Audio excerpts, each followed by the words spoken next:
Raqib na Atid. Sasa hawa wanakuwa bado wako katika chumba cha mgonjwa, na mlangoni amekuja malakul maut.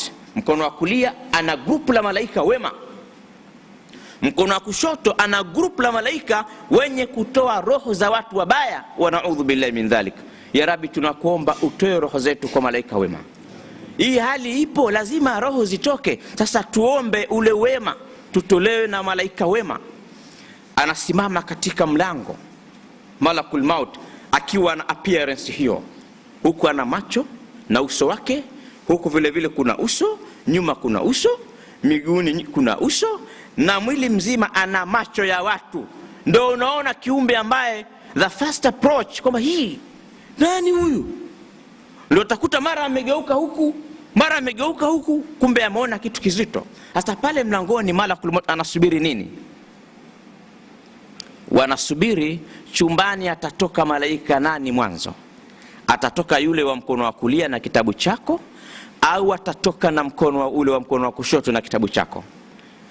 Sasa atatoka yule malaika, ama kama Raqib anaweza akatoka Raqib wa mkono wa kulia, anatoka na kitabu chako cheupe baidha, anamuonyesha malakul maut kwamba huyu hadha rajulun salihun au hadhi almar'a saliha, huyu ni binti mwema au huyu ni kijana mwema.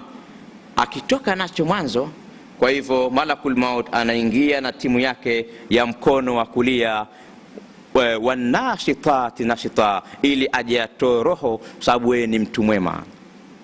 Kwa hivyo malaika wa mkono wa kushoto wanakaa pembeni. Ama kama atatoka Atid yule wa mkono wa kushoto na kitabu chako sauda cheusi, anamuonyesha, anaingia na timu yake kuja kufanya kazi hiyo. Malakul maut wa Islam ana kazi ngumu sana anapokumbana na mja mwema. Akimkuta mja mwema, Mwenyezi Mungu tujalie tuwe nasi waja wema. Dhambi zetu zote hizi ambazo tumezifanya katika mchana wa Ramadhani, basi tunakuomba ya Rabbi uzisafishe, tuwe tahara dhambi hizi, kwa sababu tunafunga joto hili la saumu ambalo joto la njaa. Basi ya Rabbi liunguze dhambi hizi, kwa sababu Allahu Ghafurur Rahim. Anapokuja malakul maut anakumbana na mja mwema. Mja mwema anamwambia, man anta, wewe nani, mbona kwa hivyo? Anamwambia, ana malakul maut, na leo nimekuja kuchukua roho yako. Lakini ile roho itakataa, itasema, mimi la astati'u alkhuruja biduni idhni rabbi, siwezi kutoka humu bila ya ruhusa ya Mola wangu. Atatumia kila rai. Malakul maut atakwenda, ya Rabb, mja wako mbona hivi? Anamwambia, nenda, amekupa kazi, kajitahidi. Anakuja, anataka atoe roho. Anauliza mja mwema, roho yangu nataka uitoe kupitia wapi? Anasema, min famik, katika kinywa chako.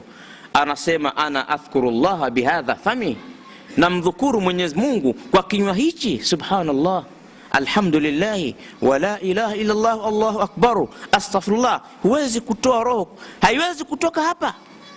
Anamwambia, basi nitatoa kupitia katika mkono wako. Anasema, limaza ana atasaddaq biha, mkono huu natumia kutoa sadaka watu, huwezi kutoa. Anamwambia, nitatoa roho yako kupitia katika mguu wako. Anasema, hapana, adhhabu bihima ila almasajid, azhab bihima ila alkhairat, natumia miguu hii na kwenda katika msikiti, katika mambo ya khairi. Atajitahidi, malakul maut atashindwa. Sallu ala nabi. Haraka sana anarudi, ya Rabb, ya Rabb, vipi mja wako, vipi? Anaulizwa, kwani anasemaje? Nikitaka kutoa katika kinywa, anasema nakutaja jina lako tukufu. Nikitaka kutumia katika mkono, yatasaddaq bihima, katika miguu, tazhab bihima ila almasajid. Anaambiwa na Mwenyezi Mungu, idhhab ila aljanna, nenda katika pepo, wa akhudh tufahatan, chukua tofaa.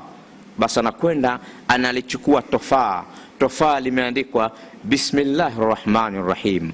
Malakul maut anakuja nalo, anamuonyesha huyu mja mwema, akimuonyesha tu anazubaika na tufaa kutoka peponi, huku roho yake inatolewa, huku malaika wanapuliza, wanashitati nashita, na apa na malaika wenye kutoa roho za watu wema kwa upole wanapuliza, na huku unaonyeshwa tufaa la peponi, hatimaye roho inatoka. Tunasema inna lillahi wa inna ilaihi, fulani ametutoka, anakwenda kuoshwa, lakini anatabasam na kucheka kwa sababu tayari ameshaona makazi yake ya kheri. Ya Rabbi, tunakuomba ututoe nafsi zetu katika hali hiyo.